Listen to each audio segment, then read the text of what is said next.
السلام عليكم ورحمة الله وبركاته. حامدا ومصليا ومسلما،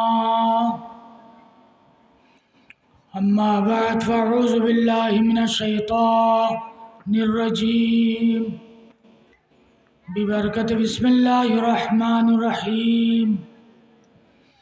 اهدنا الصراط المستقيم صراط الذين أنعمت عليهم غير المغضوب عليهم ولا الضالين. وأيضا قال الله تعالى في كلامه المجيد والفرقان الحميد في شان نبينا ورسولنا آمرا ومخبرا: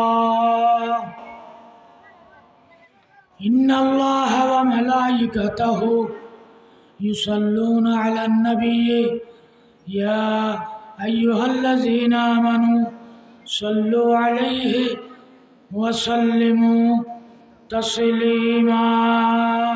صلى الله على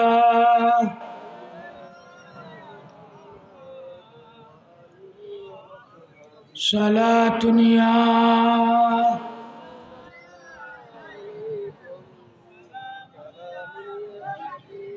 يا رسول الله انظر حالنا، يا حبيب الله اسمع قالنا. صلاة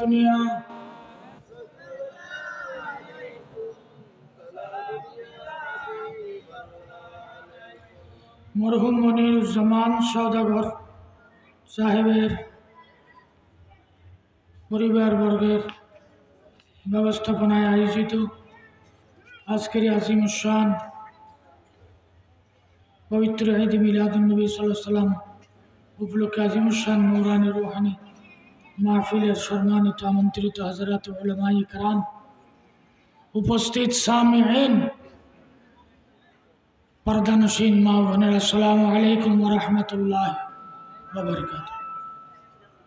সকলে বলি আলহামদুলিল্লাহ। আল্লাহ পাকের দরবারে শুকরিয়া আদায় করছি, যিনি আজকের এই মহতি জলসায় উপস্থিত হওয়ার, শিরকত করার, হাজির হওয়ার যিনি তৌফিক দিয়েছেন, সেই মহান রবের দরবারে শুকরিয়া তান বলি আলহামদুলিল্লাহ। আল্লাহর পেয়ারা মাহবুব নবী ইরশাদ করেছেন, যে ব্যক্তি সূরা ফাতিহার আলহামদুলিল্লাহ এই 8টি হরফ তেলাওয়াত করবে সওয়াবের নিয়তে, ওই ব্যক্তিকে আল্লাহ 8টি জান্নাত দান করবেন। সুবহানাল্লাহ।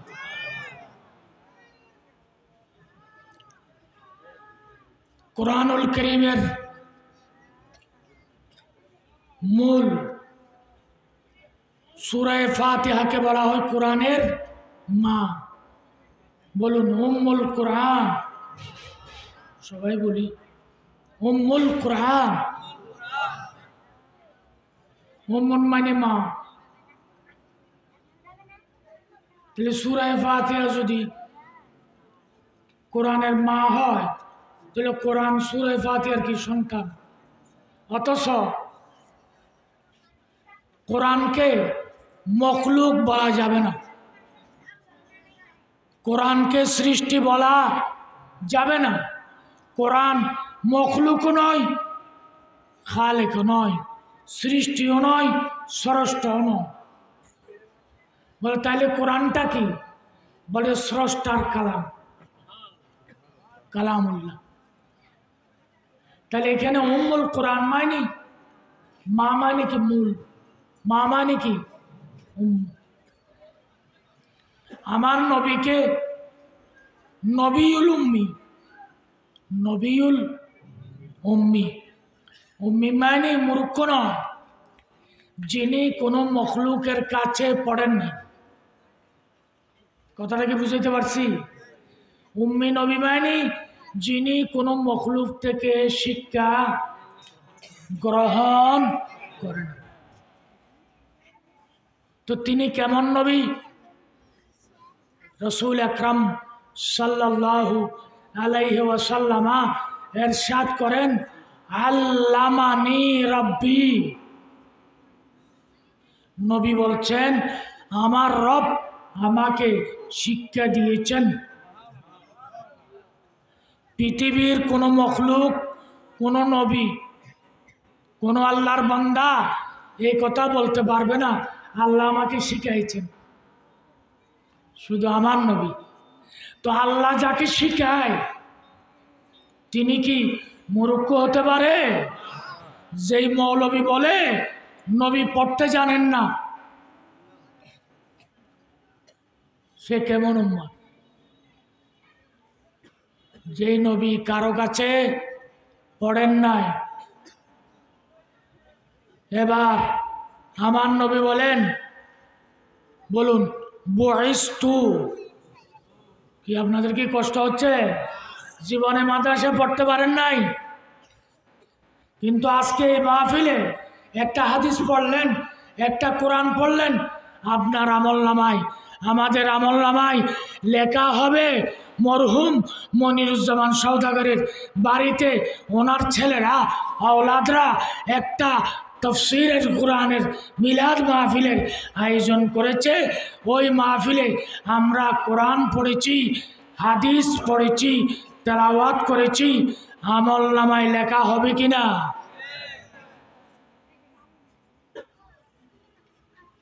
আল্লাহ রসুল বলেন, ইন্না তালিবাল ইলমে হাবিবুল্লাহ, ইন্না তালিবাল ইলমে হাবিবুল্লাহ। যারা কোরআন হাদিস অর্জন করে, তলব করে, তারা হাবিবুল্লাহ। এখন আমরা নিয়ত করলাম এই মাহফিলে আমি একটু কোরআন পড়ব, একটু হাদিস পড়ব, অর্থটাও আমরা শিখব। তাইলে আমরা কি হয়ে গেলাম? এলম তলব করলাম। এলম তলব করার সাথে সাথে আমার নবীর ফয়সালা অনুযায়ী আমরা সকলেই হাবিবুল্লাহ। হাবিবুল্লাহ, কলিমুল্লাহ। কলিমুল্লাহ এবং হাবিবুল্লাহর পার্থক্য হলো, কলিমুল্লাহ মানে যে আল্লাহকে রাজি করতে চায়। কলিমুল্লাহ মানে যে আল্লাহকে রাজি করতে চায়।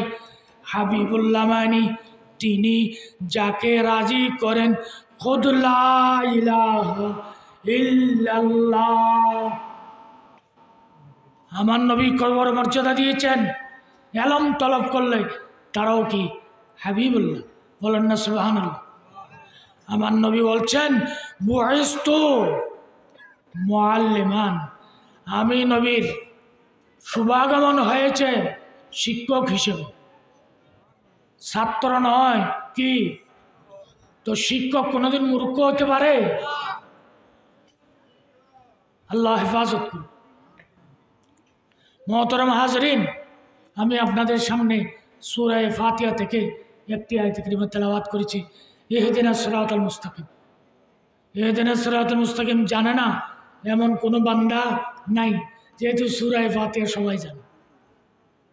আল্লাহ সঠিক পথে আমাদেরকে পরিচালিত করুন। সঠিক পথ কি? আনআমতা আলাইহিম, যে পথে যাদেরকে তুমি নিয়ামত দিয়েছ। এবার এই আয়াতের আরেক আয়াত দ্বারা তফসির করা হচ্ছে, আনআমাল্লাহু আলাইহিম মিনান নবিয়্যিন ওয়াস সিদ্দিকিন ওয়াস শুহাদা ওয়াস সালিহিন। নিয়ামত পেয়েছেন নবীগণ, নবীর পরে সিদ্দিক, তারপরে শুহাদা, তারপরে সালেহ। তো সিদ্দিকের মধ্যে সিদ্দিক আকবর তিনি হচ্ছেন আবু বকর সিদ্দিক রাদিয়াল্লাহু তাআলা। হযরতে আবু বকর সিদ্দিক রাদিয়াল্লাহু তাআলা আনহুকে জিজ্ঞেস করা হয়েছে, আপনার নিকট প্রিয় কোন জিনিসখানা? হযরত আবু বকর সিদ্দিক জবাব দিয়েছেন, ইয়া রাসূলুল্লাহ, আমার কাছে প্রিয় আমল তিনটা। বলুন। আন নাজর, যাদের মুখ আছে বলবেন, যারা বোবা তারা বলবেন না। আন নাজর ইলাইকা, অর্থাৎ আপনি নবীর দিকে তাকাইয়া থাকাটা, আপনার দিকে চেয়ে থাকাটা আমার কাছে বড় পছন্দনীয়। 2 নম্বরে জুলুসু বাইনা ইয়াদাইকা, যতক্ষণ আপনার সোহবতে বসে থাকি এটাই আমার কাছে প্রিয়। আপনার দিকে তাকানো, আপনার পাশে বসে থাকা। ওয়া ইনফাকু মালি, আল্লাহ যে ধন সম্পদ দিয়েছেন, দেওয়ার মালিককে আল্লাহ যতটুকু আমাকে দিয়েছেন, আপনার প্রেমে, আপনার মহব্বতে, আপনার জন্য ব্যয় করাটা আমার কাছে অধিক পছন্দনীয়। এখন যদি এই এলাকার মানুষ আপনাদের মধ্যে, আমাদের মধ্যে কোনো এক ব্যক্তি দাঁড়ায় যদি বলে, আল্লাহ আমার যে সম্পদগুলো দিয়েছে এগুলো আমি নবীর মহব্বতে ব্যয় করাটা পছন্দ করি, এটা কি গুনাহ হবে? কারণ এটা সিদ্দিক আকবরের সুন্নত পালন হবে। সুবহানাল্লাহ। হযরত আবু বকর সিদ্দিক রাদিয়াল্লাহু তাআলা বলেছেন, মান আনফাকা দিরহামান আলা কিরাতে মৌলিদিন নবী সাল্লাল্লাহু আলাইহি ওয়াসাল্লাম কানা রফিকি ফিল জান্নাহ, নবীর এই মাহফিলের আয়োজনে যারা 1 দিরহাম খরচ করবে তারা আমি আবু বকরের সাথে জান্নাতে বন্ধু হিসেবে থাকবে। সুবহানাল্লাহ।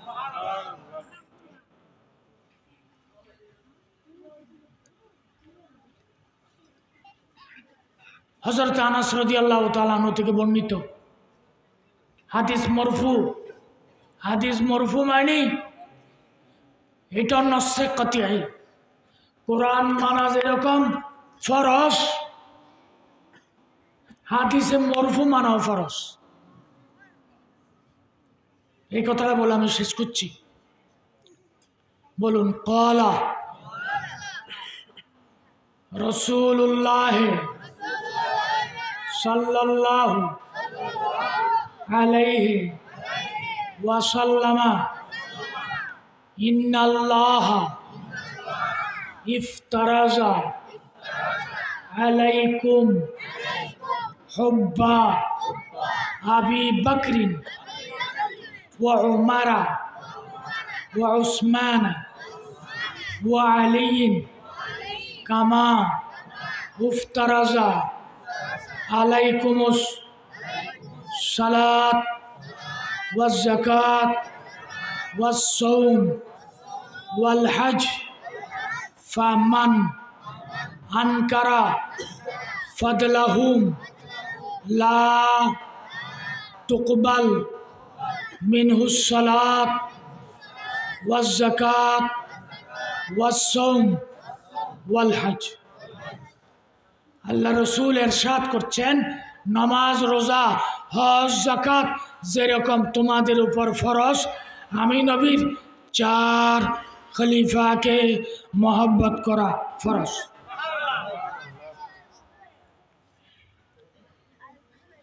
তাদেরকে মহব্বত করা ফরজ।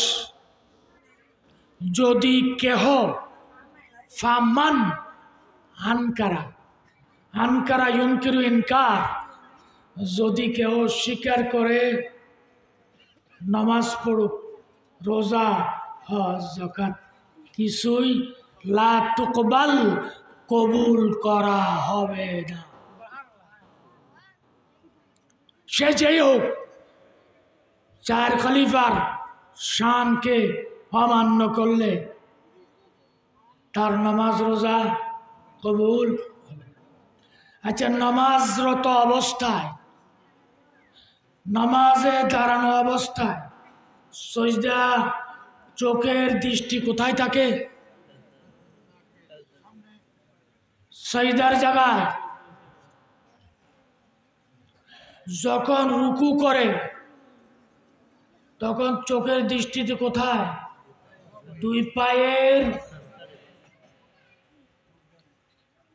যখন সাজদায় যায় তখন নাকের অগ্রভাগে।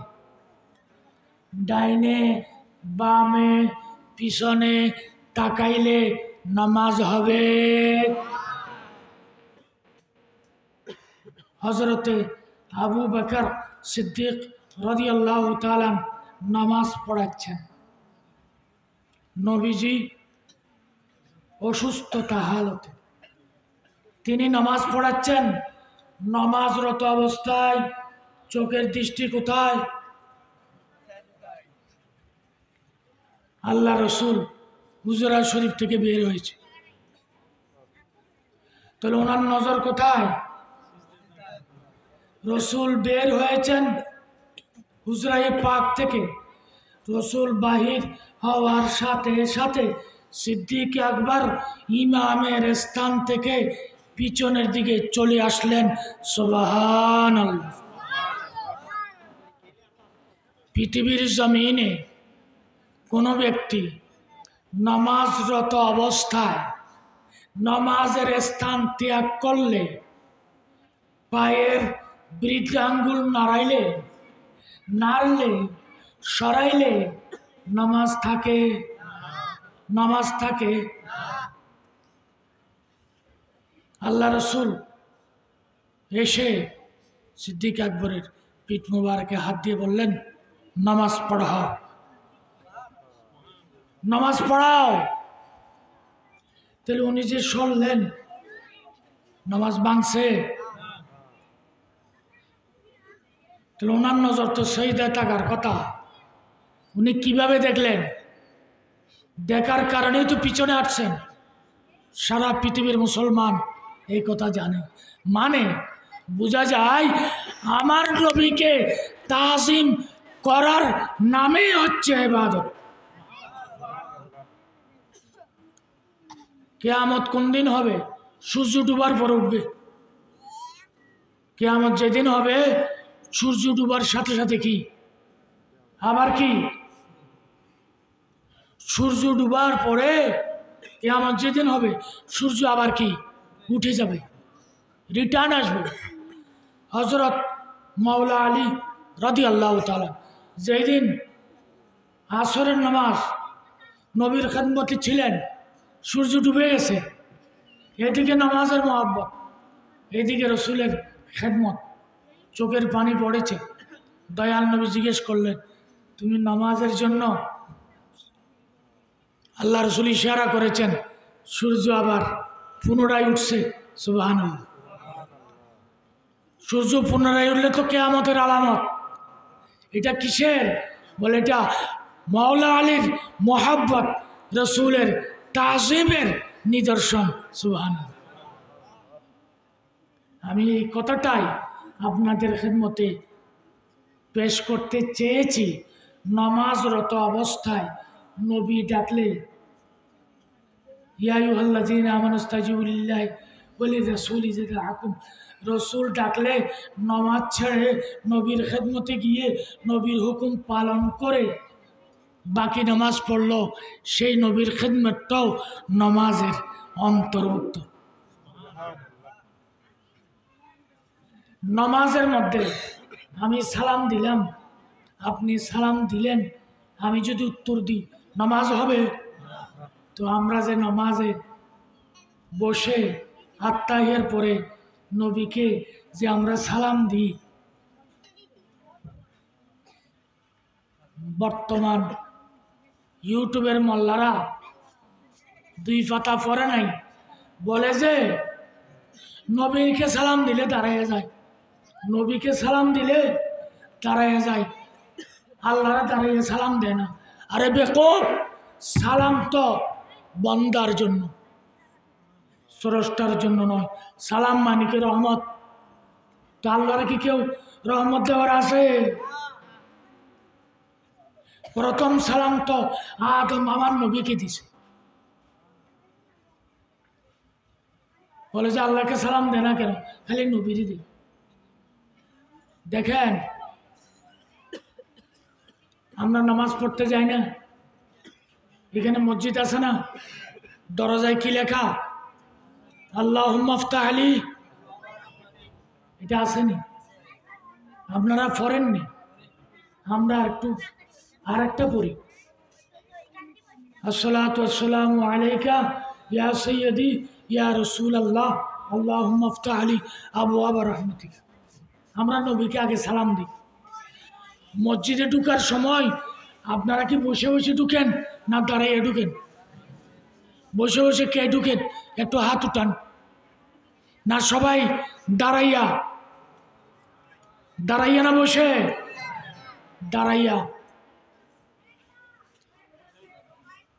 আবু দাউদ শরীফের ৬৭ পৃষ্ঠায় হাদিস খানা বলুন, ক্বালা রাসূলুল্লাহ সাল্লাল্লাহু আলাইহি ওয়াসাল্লাম ইজা দাখালা আহাদুকুমুল মসজিদ ফালিয়ুসাল্লিম আলান নবী সুম্মা লিয়াকুল আল্লাহুম্মা আফতাহ লি আবওয়াবা রাহমাতিকা। নবী বলছেন, তোমাদের মধ্যে যখন কেহ মসজিদে প্রবেশ করবে প্রথমে দয়াল নবীকে সালাম দিবে। সুম্মা, নবীকে সালাম দেওয়ার পরে লিয়াকুল, সেই লোক যেন বলে আল্লাহুম্মা আফতাহ আলী আবওয়াবা রাহমাতিকা।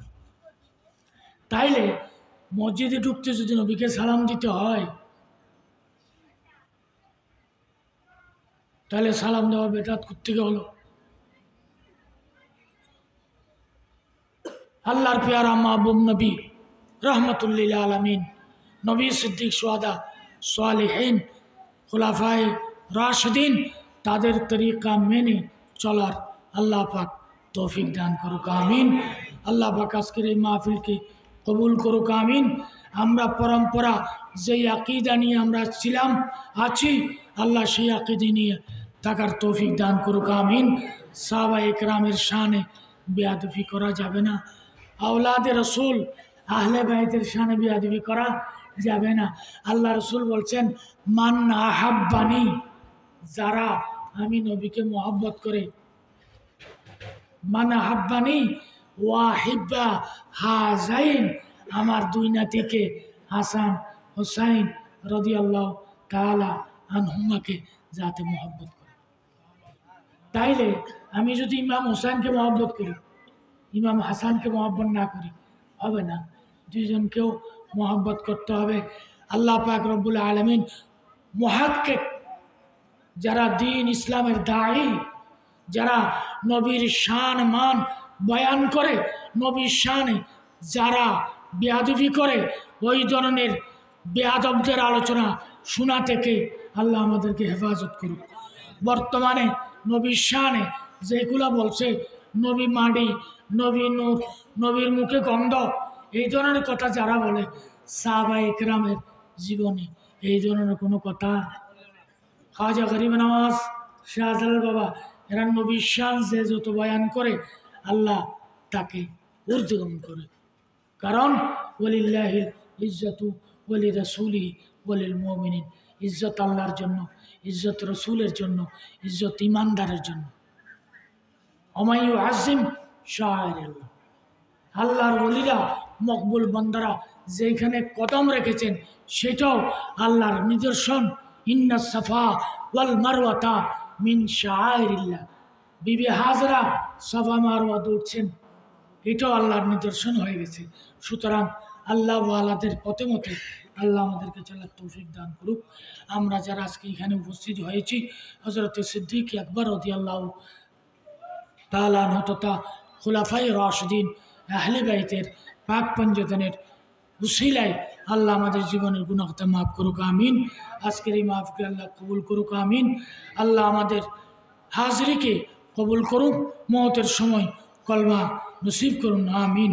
ওয়া আখিরু দাওয়ানা আনিল হামদুলিল্লাহি রাব্বিল আলামিন।